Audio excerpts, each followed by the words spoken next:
করোনার থাবায় বিশ্ব যখন স্থবির, নিশ্চুপ প্রকৃতি কিন্তু তার আপন বেগে বেগবান। করোনা পরিস্থিতি এবং লকডাউন থাকাতে কোনো প্রকার বাধা নিষেধ ছাড়াই প্রকৃতি তার আপন সাজে অপরূপ সৌন্দর্যের পসরা নিয়ে বসেছে। নৈসর্গিক আর প্রাকৃতিক সৌন্দর্যে ভরপুর কিশোরগঞ্জের তাড়াইল উপজেলার তালজাঙ্গা ইউনিয়নের ঘোষপাড়া গ্রামের গোলাপি ও সাদা পদ্ম ফুলেই মাতোয়ারা করেছে দেশের বিভিন্ন স্থান থেকে আসা পর্যটকদের।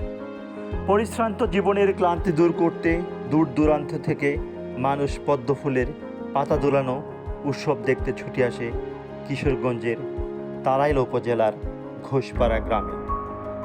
বিশ্ব সংসার তন্ন তন্ন করে সুনীল গঙ্গোপাধ্যায় 108টি নীলপদ্ম আনলেও কবির কথা কেউ রাখেনি।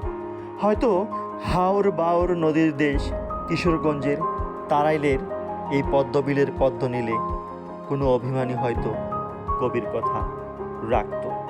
কিশোরগঞ্জের পদ্মবিল থেকে মোহাম্মদ রফিকুল ইসলাম, চ্যানেল 6।